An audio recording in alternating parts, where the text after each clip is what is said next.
Welcome to the Emily Rassam Show, the podcast that proves parenting, business, and home life can all be juggled, just not always gracefully.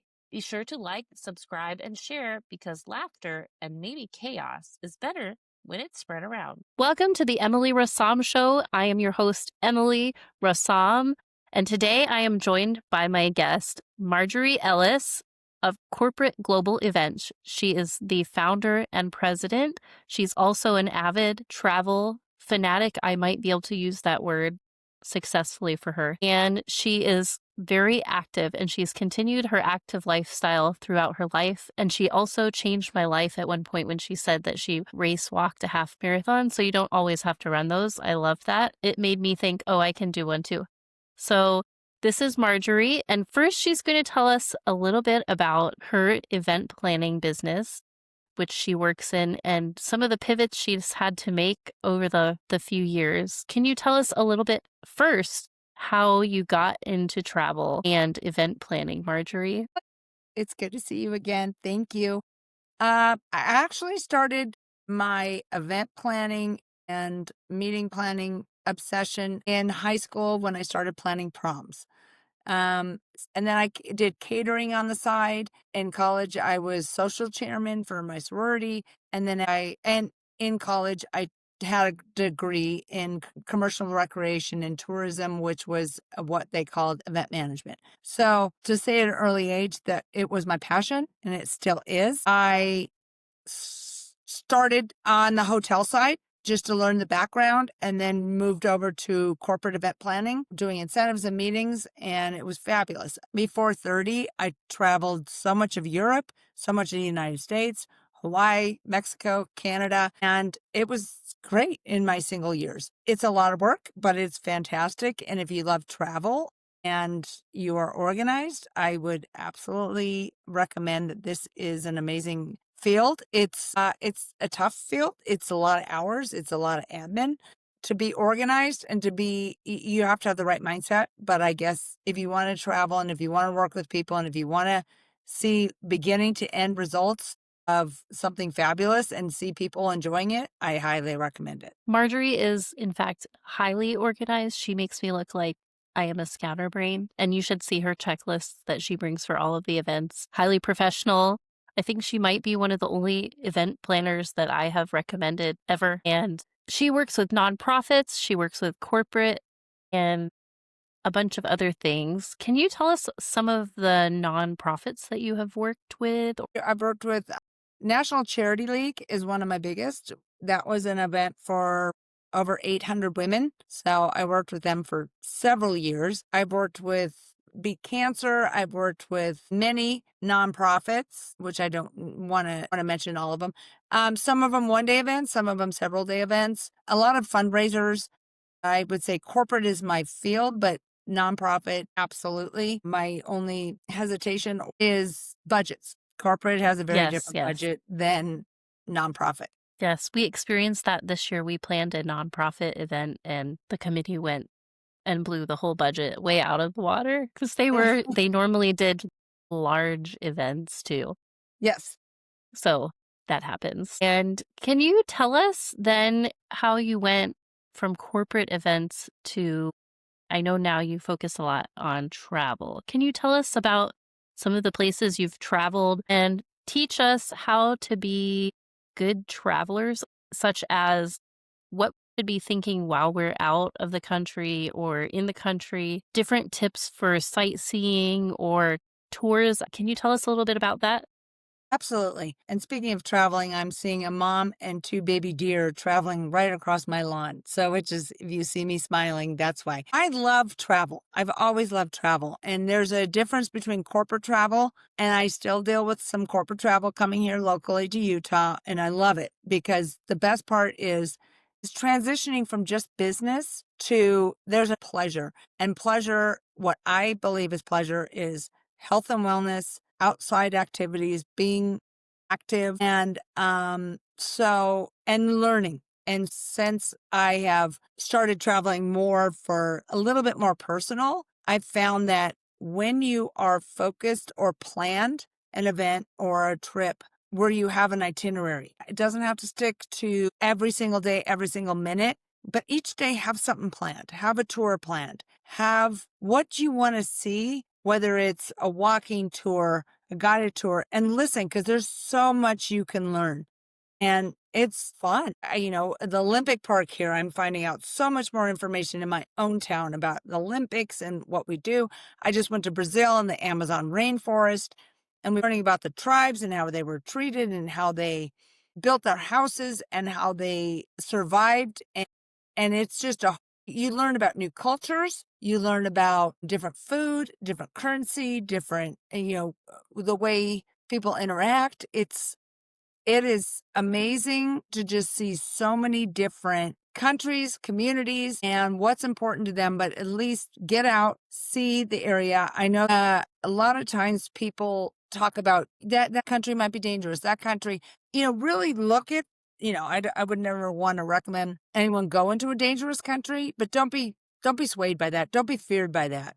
Because a lot of it is media hype, and a lot of that, I wouldn't let it stop you. And if it does, then go with a reputable travel company. But in this last year, I've been to Croatia, I've been to Dubrovnik, I've been to Greece, I've been to St. John, I've been to Brazil, I'm going to Africa, and I'm not letting anything stop me because I want to see the world and I want to learn. I love that. And so I know for a fact from friends out of the country, out of the US, that there are alerts in other countries about traveling to the US, even that we have too much violence and political violence and danger too. So it's also important to have someone in the ground or very knowledgeable about the location help you plan.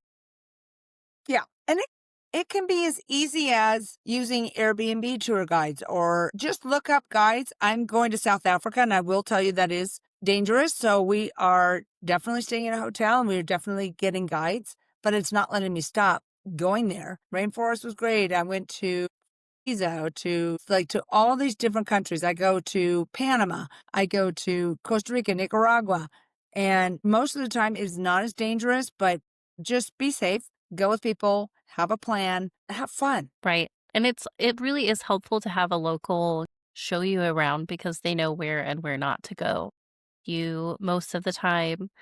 And one thing I would like to ask you, because now we are a family of 6, is what kind of tips would you give for traveling at the airport to help make the process a little more seamless? And for instance, do you recommend taking opportunity to go to the airport lounges for the different airlines, things like that? Any suggestions in that regard? Because I know a lot of people don't even know about those. Airport lounges are getting a little more tricky. Recently, with my American Express, you automatically got the Delta Lounge. Then I had to spend $75,000 a year. So more and more, it is becoming harder. I don't see a lot of families in there. It's more geared towards business. So if you Right. can do Makes it, sense. fantastic. I think planning for luggage. I think planning for family-friendly airlines that allow you to possibly board earlier, book together. I would say travel is getting a little more difficult. And I would see that especially with families. I think Southwest, they're changing their boarding process, but I think they are more family-friendly. So, Yes, being prepared. And what are some things that you would try to think of ahead of time? Like, would you recommend going on the lighter side with luggage? Do you usually recommend don't take a checked bag when you're flying long distance?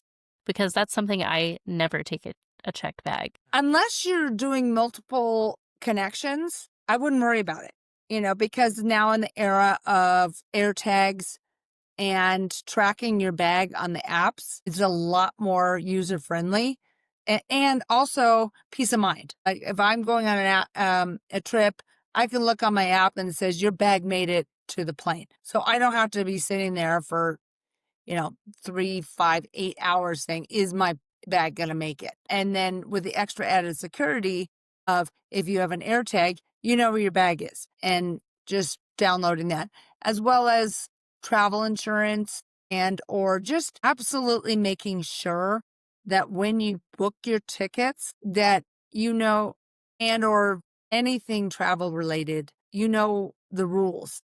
Like what does your credit card cover? So what does it cover if you're especially traveling internationally? Rental cars domestically, and call your credit card companies and find out what options do you have. I found out my credit card company offers a Amex Platinum, something for $19.95 per car rental, regardless of the duration. It covers everything. Whether I get in an accident, whether the car gets stolen, whatever, they will cover everything.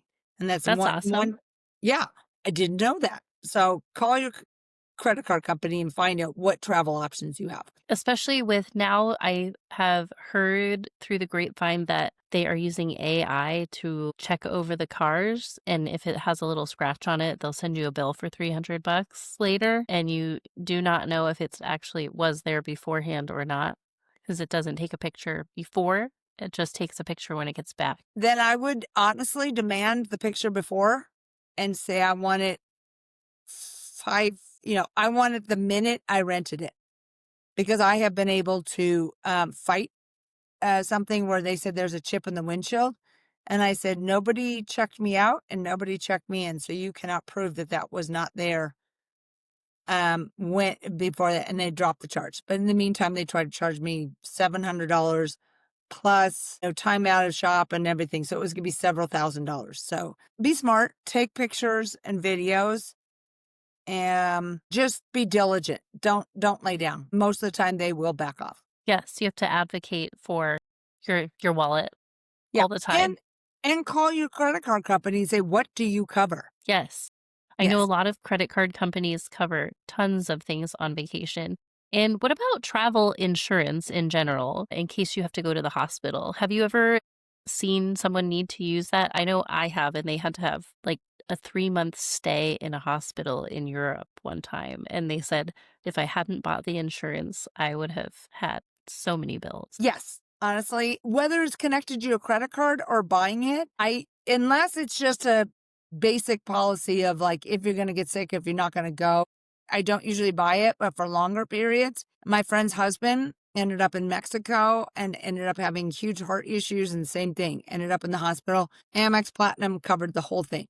Check with your credit card company and what they cover, and then maybe get extra travel insurance just to find out what they would cover in case of an emergency in travel. I definitely appreciate that advice, because I know a lot of people are not aware of traveler's insurance or don't think about it when they're planning. And it is worth the little extra expense if you are going on a longer trip to be able to have that peace of mind. And I think also if your guests have children, advocate for that you can all sit together, because I know that some airlines are not being as respectful to parents and families and moving them all over the plane and not allowing them to book before if they don't have status. So really make sure, don't do a cheap fare and just say, book me as I get there, because that's more stressful probably than you would ever want. Yes, yes. I have heard of several parents calling the airlines, but they're the bigger providers, and they didn't get they got economy seats, but they weren't the lowest fares. And they were able to have the agent on the phone schedule or assign their seating before they arrived at the airport. So they had the peace of mind with that. Because I know if you have a larger family, you might get split up, and maybe you want to be all the way across in one row, or at least have kids with each parent and not by themselves. That's something you need to think about, and sometimes it's an extra expense to buy the seating, but if you call, they do sometimes waive that because they're minors and aren't allowed to sit by themselves.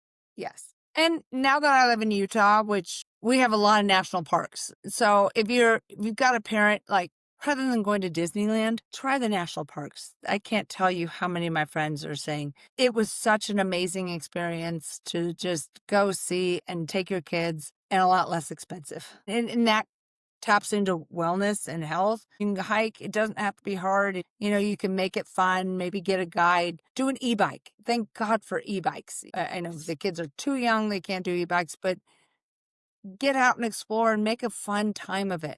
Those have been my favorite trips. I always try to kind of travel inexpensively. Just for fun, it's kind of a challenge, and you have these weird little adventures when you don't always plan everything Yes. the whole way. So, can you actually tell us a little bit more about the area you live in Park City? Because I know a lot of people on the East Coast are always wanting to go travel to go skiing and winter sports in Utah. Can you tell us a little bit about what goes on there and Olympic Village, some things you have learned? 100%. So I live in Park City, Utah. I'm born and raised in Los Angeles, so I am Southern California native, but I moved here 5 years ago. We are about 35 minutes from Salt Lake from the airport, so it's a very easy commute. We have two major ski resorts here, Deer Valley and Park City Mountain, but I would say my favorite seasons are spring, summer, and fall. So if you do want to bring families or come travel here, it is so outside focused. Plus, we do have some great restaurants, but I would say the focus is on hiking, biking, skiing, cross country skiing, pickleball, mountain biking. There's so many activities that are available for family. There's festivals almost every week. There is some sort of festival like this weekend, which I've never heard of, and I'll back up to the Olympic Center. We are the host of the 2034 Winter Olympics, and we were also the host of the 2022 Utah Olympics winter. So we have our village there, and they're having a skateboarding contest to go down some. There's always fun. There's the biathlon, and they can teach you how to do biathlon. There's so much aligned with the Olympics that are here in our town. You can go watch all throughout the summer. The ski jumpers train and then go into a pool, and that's free. We have the museum that's free. We have at the Olympic Center, there is in the summer, there's tubing and zip lining, and we are very, very outside focused and athletic focused, which is just amazing. We have, I can't even tell you how many miles of trails right now. The leaves are turning. Every parking lot is full by 8 a.m. with people hiking to see our Wow. leaves changing. So lots of skiing. Skiing is expensive, but it is amazing. But everyone sees us as a ski resort, and I would say You I don't have to see ski. 90% of it as so much more than a ski resort. E-bike trails, we have beautiful, beautiful scenery where a family can get out and have fun and drive, bike, hike, walk, do everything. And downtown Park City is really beautiful too. It's walkable, would you say? I felt like it Yes. was walkable when I was there. 100, yes, it is walkable 12 months of the year. And now we're going to kind of segue into thank you for sharing about Park City, because I know at least a lot of the Floridians near me who listen are really interested in skiing, but it seems like an unattainable thing that they can never have happen in their life because we have a lot of heat down here. So Okay, we have like no humidity. I mean, it's beautiful. it's very humid here. My hair is curly in Florida and it's straight out west.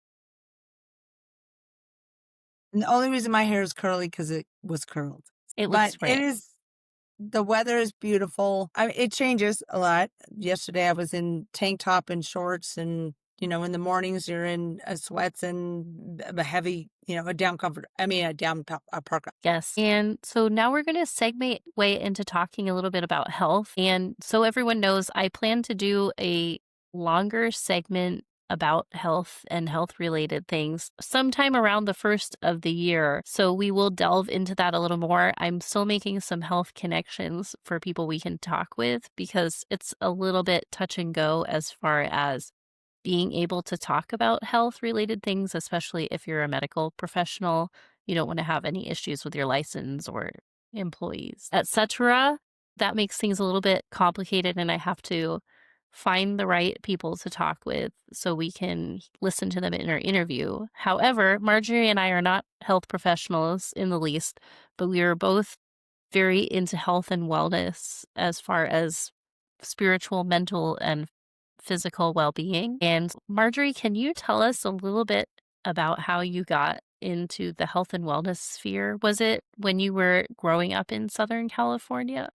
They call us the fruits and nuts people out there, but really it was, I mean, and I will say I grew up with a mom who served 3 meals a day, and it wasn't all organic or anything like that, but we were always raised on healthy, balanced meals, no overeating, and get outside and exercise. It was probably about 10 years ago when I started to have some health issues that I actually went to a naturopath who taught me about different foods and our pharmaceuticals and what they are doing to our bodies. Taught me to clear out my body, which really aligned me with what I put into my body. And so Right. since then, and then with COVID, I had a lot of questions and just have really, for the past 10 years, lived as much as I can, healthy diet and regime of much organic as I can. Listening to your body, it don't necessarily always follow the fads. Don't, and sometimes it does. The carnivore diet works for some people. Gluten-free works for some people, but really, start looking at what you're eating. And there's a Yuka app I just downloaded and will tell you what you're eating. The processed foods are not good. Sodas are not good. Just really think about what you're feeding your children, what you're feeding yourself. And more fruits and vegetables, more organic as much as you can. And I know it's expensive, and the seed oils is a big thing. And I felt if I just kind of do healthy tests and look at my body, I have maintained a great weight and energy, and I'm, knock on wood, barely get sick, where I see so many of my colleagues and people get sick all the time.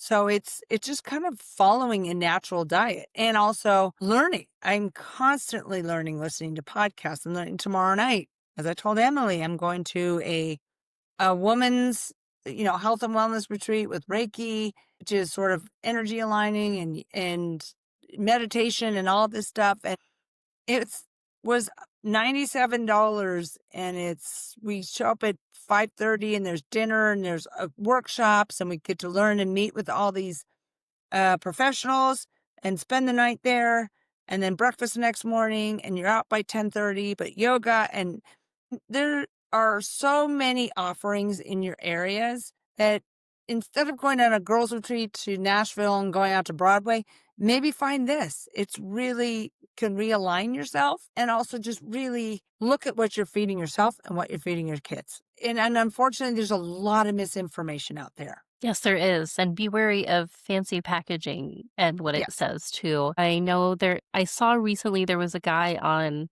Instagram, and he takes things like candy corn and he makes it healthy looking packaging, and it says, let's see, low fat or no fat, no high fructose corn syrup, because it's all a different type of sugar and these things, and it says all natural candy corn, and I think he even took the word candy out of it, but it was candy, and it was candy corn, and he just made it in a fancy package. So be wary of food products that you see in the grocery store. You really have to look at them, and even something as simple as butter, you think, oh, well, this is just butter fat, right? Not always. They do add natural flavoring to some of them. Even if it says just butter, it's not margarine or any of the other products.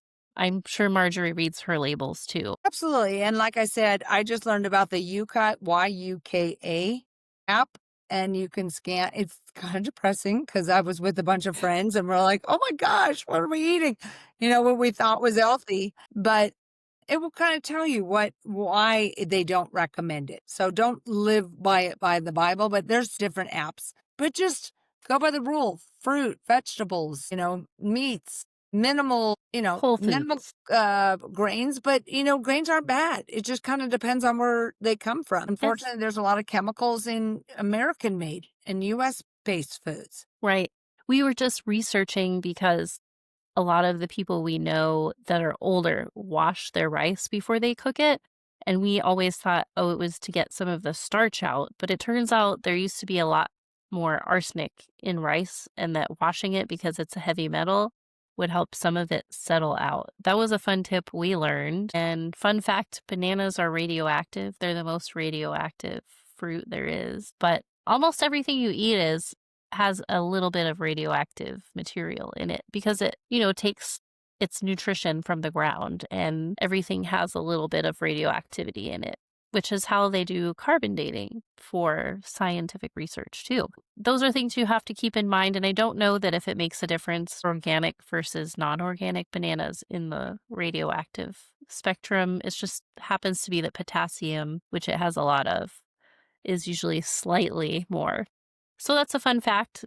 Don't let it deter you from eating bananas, though I'm sure you don't eat 100 of them a day. You should be fine.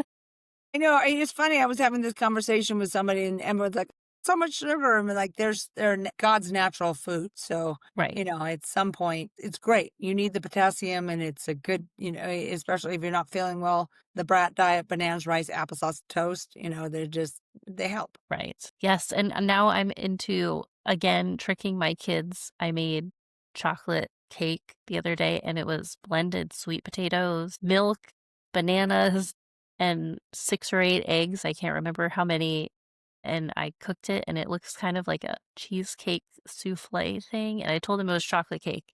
So, I'm always tricking them when it comes to food, Awesome. and I have a hard time eating it sometimes because 'cause I'm not a big fan of bananas. Like, Okay.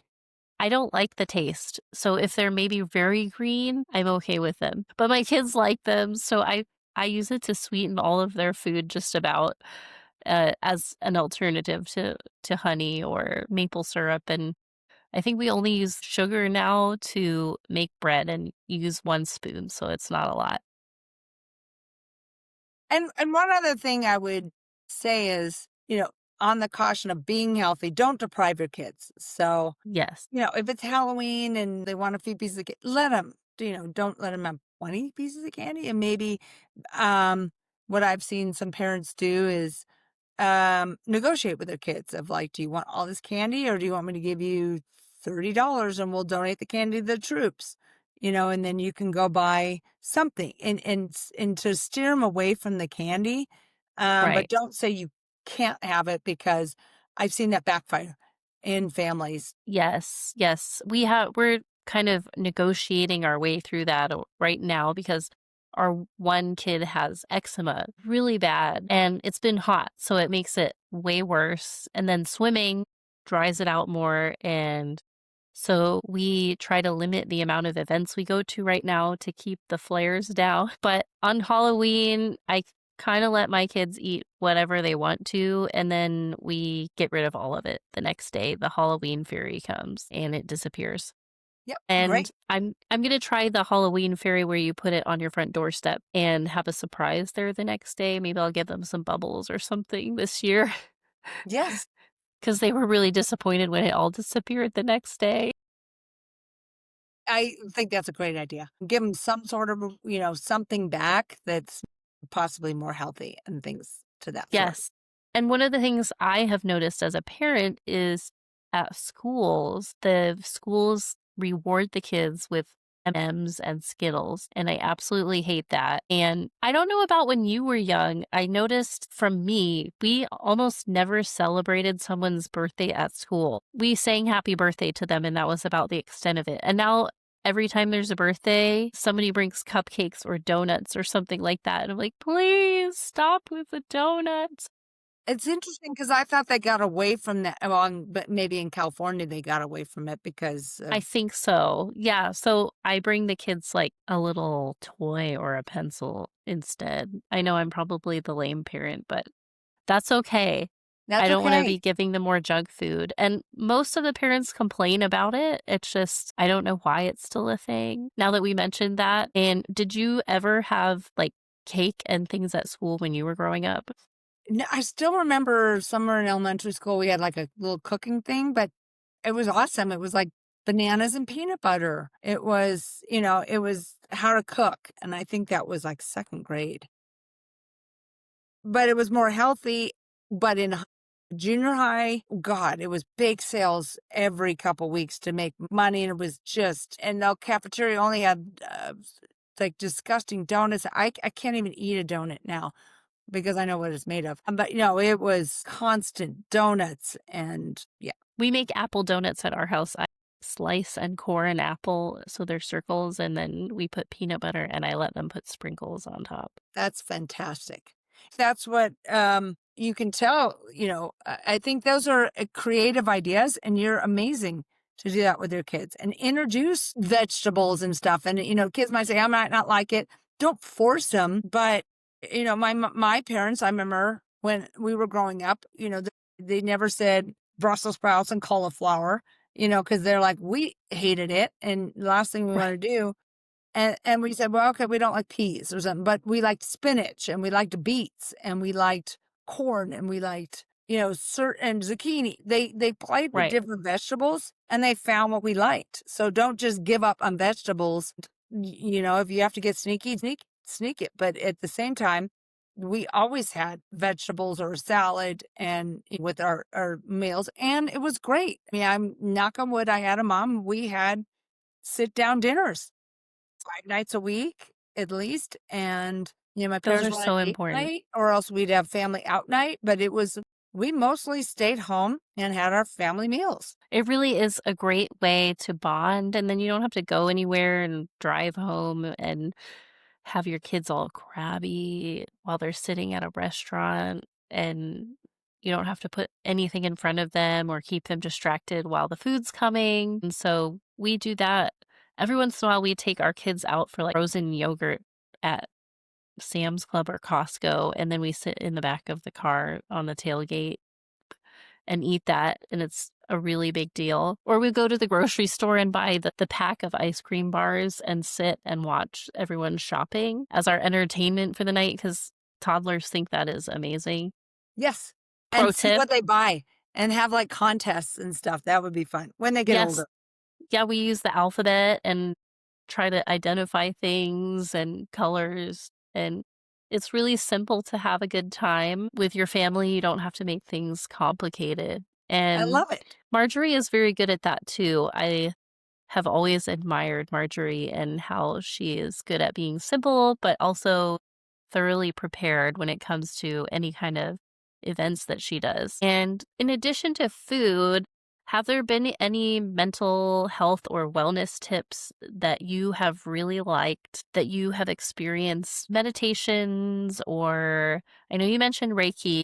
I like Reiki. It's been interesting getting to know more about, and anything that you want to talk with us about or tell us about in that sphere, because a lot of people I know don't really know anything about the, like, I would call it alternative medical therapies that there are out there. What has been your experience? Think, to start with yoga. When I first went to yoga, I'm like, oh my gosh, this is only stretching. And afterwards, I felt it in my body. I don't think any of us do enough of stretching. Yoga is a form of just getting into a position, holding it, and it's actually really good for your body, but it also stills your mind. With that, a lot of classes, or there's sound bath, which is there's in many communities, they have sound bath experiences where it's just like crystal bowls where they do a humming, which kind of resonates with your inner. And you lie there.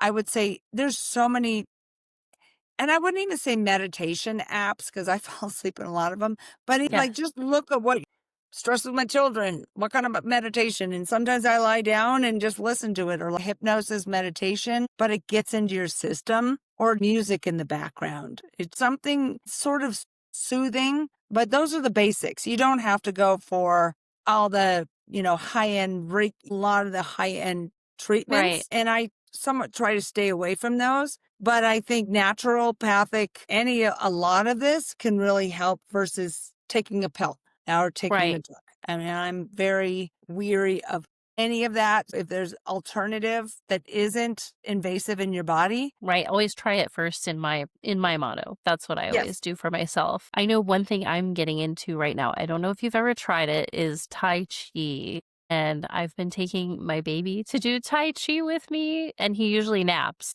But that that doesn't always happen. Last time he was making little toot noises and laughing, so I had to leave.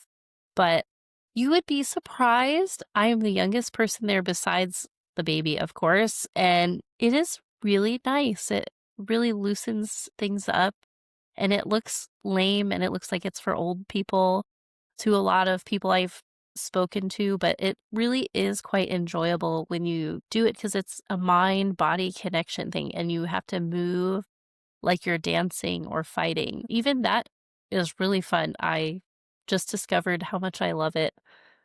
I've been telling everyone about it. I would love to learn. I've heard so many great things about Tai Chi. It's about it, but I look at the people who are doing it and I'm thinking they look fabulous for their age. So they're obviously onto something. Right. Well, it's all about using each little muscle, and you have to use your brain to slowly move your limbs. So you have to think about all the little movements you're making and focus on all of your muscles that are being activated at each given time and breathe slowly. There are some Tai Chi videos online that I found that were really good to do at home, but they're mostly the stretching Tai Chi and not the traditional Tai Chi, which are fighting and warrior poses. And you pretend that you're hitting someone or smacking them or deflecting a blow. It's pretty neat. They actually used to do warrior training with Tai Chi, which was now my first martial art I have ever tried. If it's considered a martial art, I'm not sure because there's debate on that. That's good to learn because same thing. I haven't tried it and I've heard fabulous things. And check your local gym because I'm always so surprised each week and I go to what's equivalent to the Y. And there's so many cool classes for parents. There's like one that's like there's a line of bar or it's not just the traditional bar class, Zumba. There's so many like just your core, something that maybe is like half an hour if you get a break and things like that. So I've discovered so many cool classes that I thought, I won't go. And I was like, wow, Yes, that was tough. And I have some 80-year-olds in my class and I'm like, they're beating me. it's always embarrassing for me. I'm like, well, how are you in such good shape? I'm impressed. Go you. Yes. We had an 80-something-year-old man pass us on the hiking trail today. I want to be that guy someday. Yes.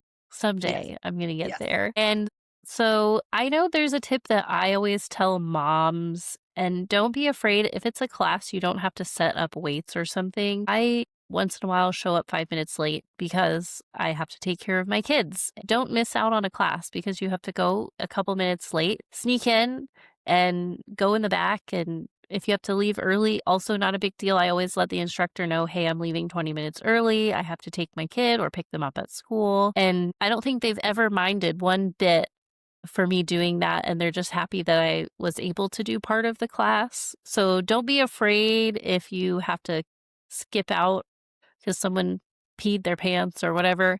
I've had to do it many times. It's just part of being a parent, especially if you have young kids or older kids, you don't have to worry about that so much. But even if you're there and you show up 5 minutes late, go and enjoy yourself because no one cares if you sneak in. Nobody cares.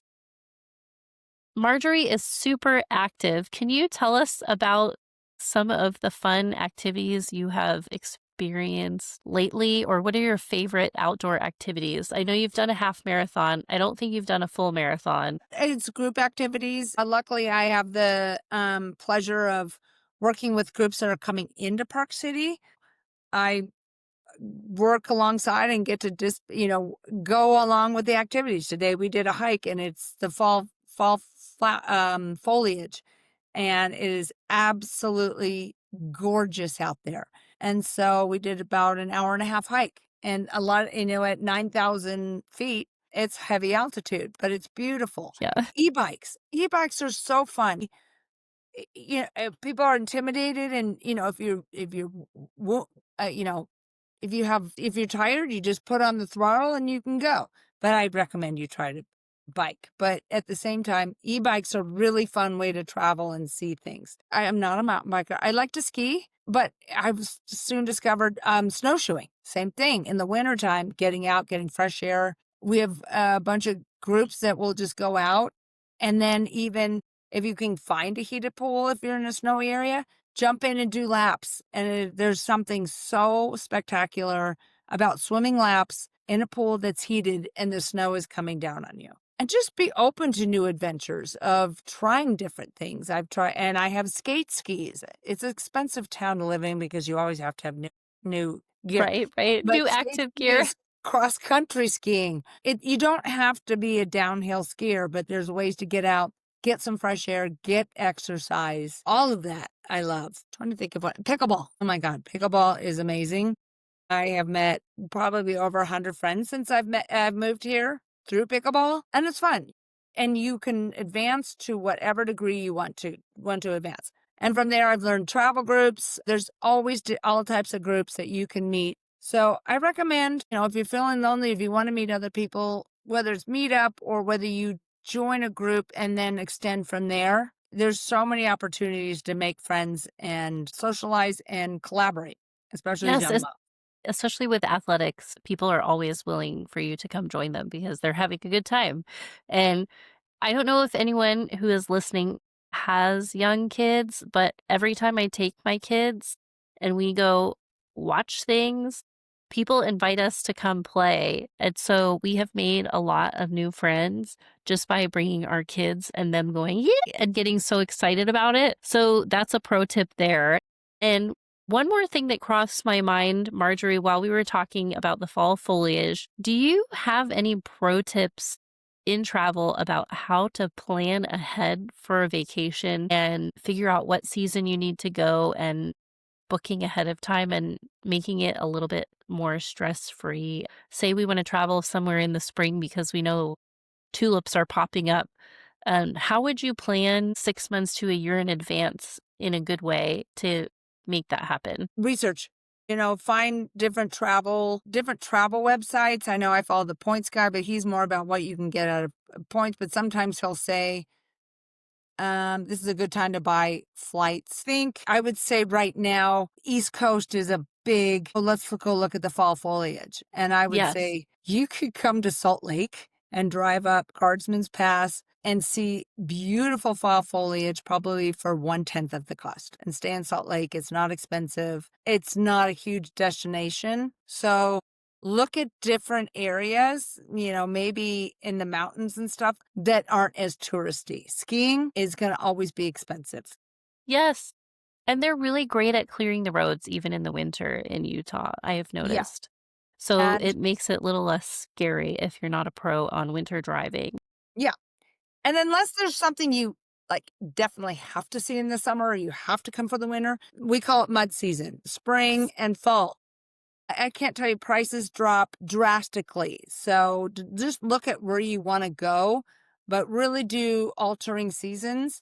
And oftentimes it's still beautiful. There's still so much to see, but there aren't the crowds. There's still a lot going on. Like we pretty much always have fun stuff going on and just really research each town. What's a good way to do that? Because, for instance, where I live, I once called the Visitors Bureau and asked them about certain things, and they were like, I have no idea.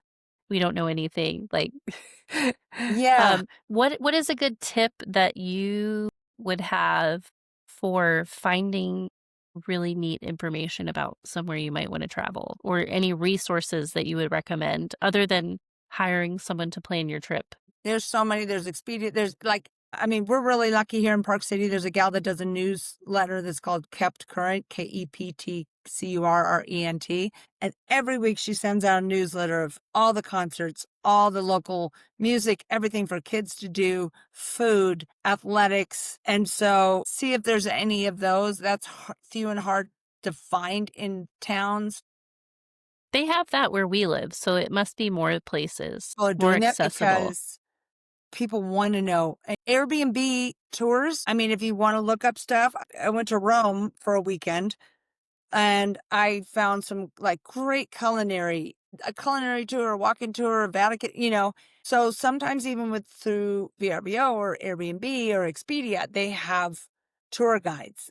Or if you know somebody in the area and ask, because I'm going to South Africa and we found a guide and he's planning everything for us. And I hate to say this, is like when we went to Croatia, we went through one of the expensive websites to book stuff. But if you can find a guide and then talk to them, they can recommend and have people that they know, make sure it's reputable, but you can pay 50%. Like they will say, don't pay Travelocity or a one of the expensive ones because they're taking 50%. Yes, yes. I know, we have our own guides, people. I can refer you to someone, but absolutely make sure it's reputable because then, You don't wanna pay out and not get your money's Well, worth. you also don't Yes. you need to be safe. Yes, and I know one tip that I have used is booking with an airline that's based out of the other country sometimes ends up Yes. being less expensive because if they're already flying between the US and the other country, that has saved me money in the past. And Uh-huh. a lot of the websites do translate to English, which makes it nice. Yes. And some countries which you might consider traveling to, like Middle Eastern or wherever, you have to actually fly to Europe because you can't fly from the US to there. That's one thing that many people are not familiar with. And you have to switch to like a British airline or whoever ends up flying to your destination country. Always be careful when it comes to applying for visas and seeing if you have to way ahead of time or if it's something you're able to do on the airplane because you're I don't know what you call that, the countries that allow free transfer between I forget what they call them. I wanna say reciprocity, but I know that's not the right word. Yeah. And also when you do a Google search on like, I need a visa, I would say try to go through the government website as much as you can Yes. because there's plenty of third parties that will probably charge twice as much. And same thing of booking flights on Expedia or hotels.com or anything. You don't get the preferential treatment. If you have to cancel, whatever, you have to go through the website versus if you booked a hotel at Hilton. So I always try to book direct. You can do your research on all of those and then call or just book direct because oftentimes it's matched. And Yes.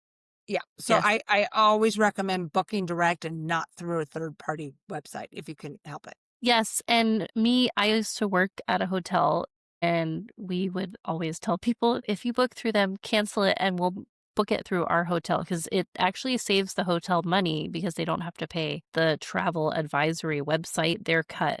So, a lot of times, they're more than happy to give you the rate matching, and they're a little bit easier sometimes for cancellation. Yes. Travelocity and the travel websites make it a little bit more complicated for you when you have a last minute thing come up and you have to cancel. And I'm sure Marjorie would agree with me. It's always good to read at least some of the fine print when it comes to cancellation policies because you can sometimes get most of your refund, even if it's not the day that you were arriving. So always be aware of that. And And keep that in mind because there's so many times you go to book and it's like pay now, but 100% cancellation, or you can right, pay a little bit more and have a 2-day cancellation. So really look at your plans like, oh my gosh, do I think I could, because most of the time I don't pay 100% in advance because it's, I just don't know what's going to come up or I'm researching unless I know for sure I have to be there and it's worth it. But that right. always stresses me out.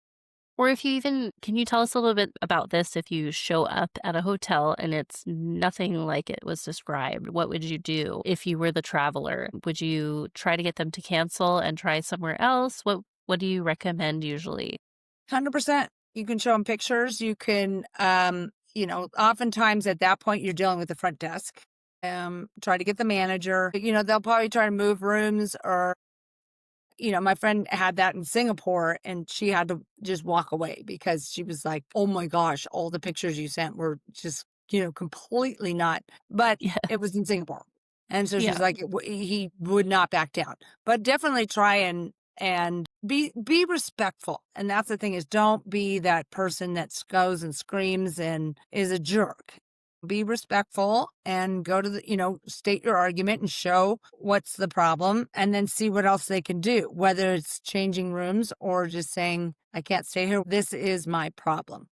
And that's another thing, especially if you're traveling with kids, that's another reason to pay directly with the hotel because if you run into problems like that, if you've booked through a third party website, the hotel will be like, well, talk to Expedia about that. Well, talk to hotels.com about that. You didn't book through us. Yes. Yes. And I'm not sure if everybody would know this, but once you call Travelocity or Expedia, then they have to call the hotel and ask the hotel for permission for them to cancel it if you're at the hotel already, and it makes things much more complicated, especially at a big place or a large chain, because you don't know who they're going to be calling or what office they're in, and they don't know you're upfront. So you don't know which connection is there. Yes.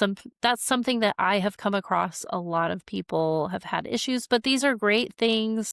I know I personally use things like Hotwire if I'm booking 2 hours in advance or something, or I'll wait till after 4 p.m. and book because the rates drop on the day of, and I don't care what hotel it is, things like that. So there are tips for saving money or at least being able to get refunds if something comes up. And you might need to pay a little bit more upfront, but then you have the peace of mind of being able to negotiate and cancel. And that I'm sure makes it really iffy for some people when they're traveling because they're not into negotiating. Another tip that came to mind is I was at like the Moxie in Denver, and I think overnight parking was probably $45. And I said, "Is there an alternative?" And he's like, "Oh yeah, there's a parking lot next door." And it was $12 a night, and Right, it was public parking, but I was like, okay, I'm going to park next door. So you don't always necessarily have to do the valet. Sometimes you do if you're at a resort, but if you're in a right. downtown, ask, but make sure it's safe. Always Yeah. make sure you're safe. But at the same time, I would ask because parking is becoming so ridiculous. Yes, yes. And are there any times where you would recommend trying to book with a travel agent for big trips or those kind of things? And can you tell us about how sometimes when you book travel, the travel agent will help negotiate things on your behalf, like if your flight gets canceled and you're at the airport? 100%.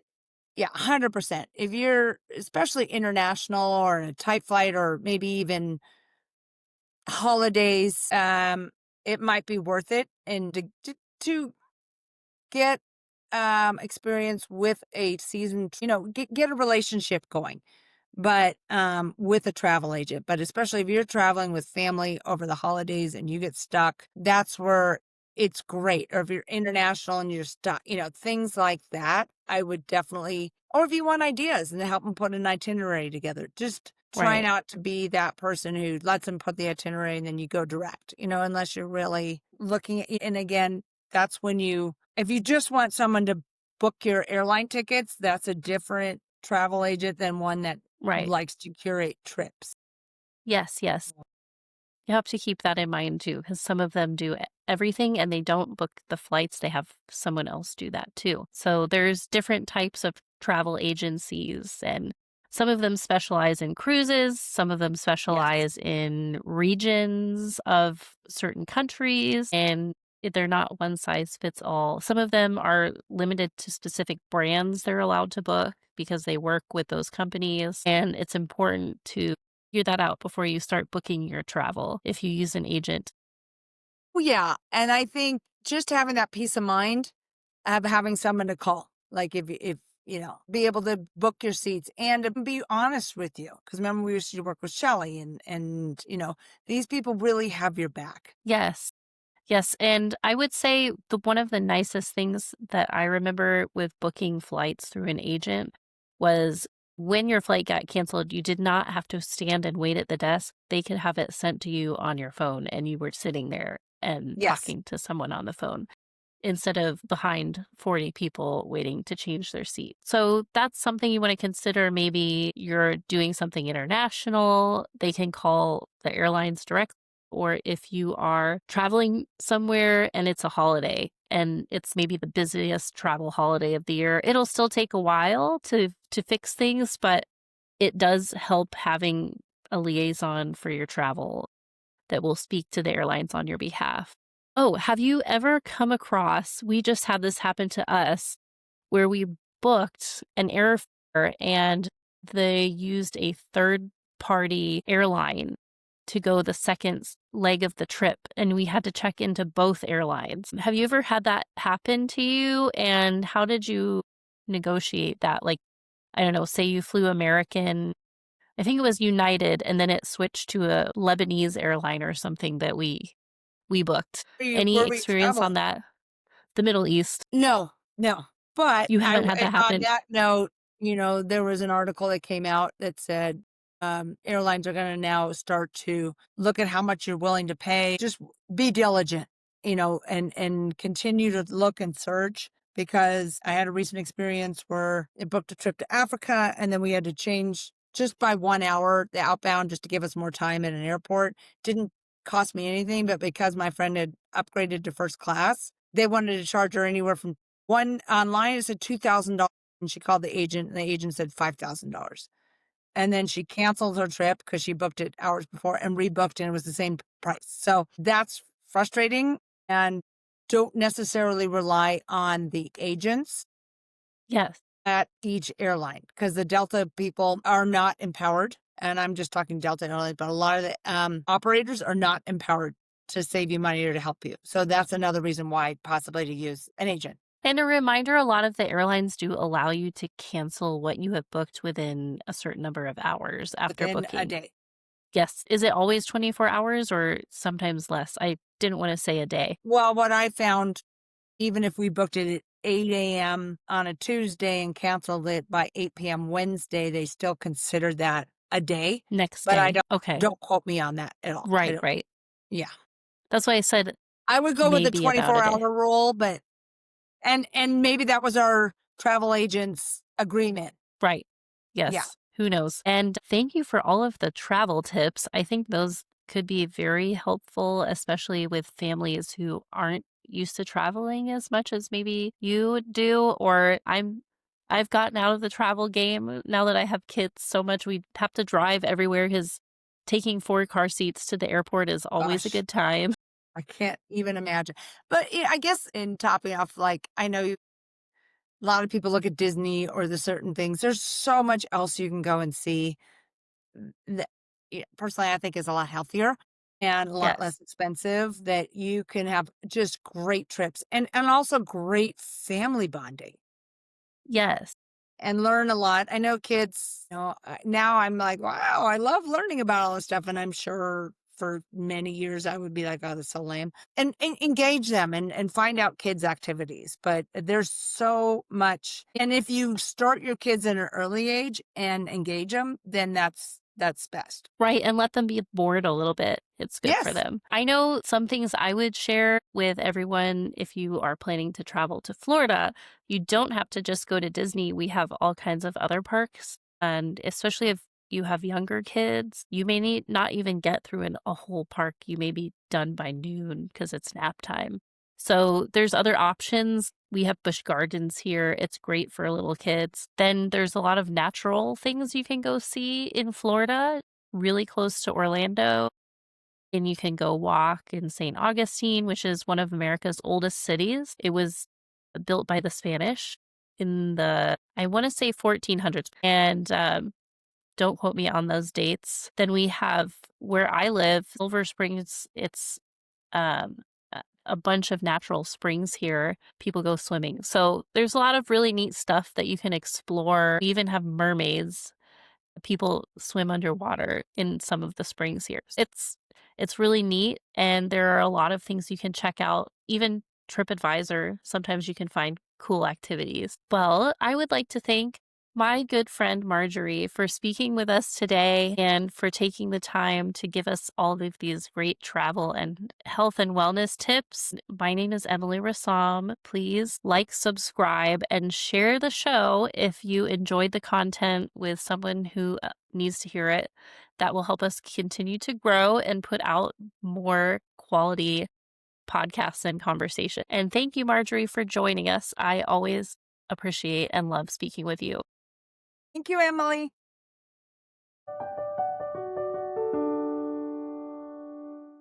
Thanks for joining me today on the Emily Rassam Show. If you laughed, learned something, or at least didn't roll your eyes too hard, go ahead and like, subscribe, and share. Until next time, keep the coffee strong, your kids alive, and the dreams big.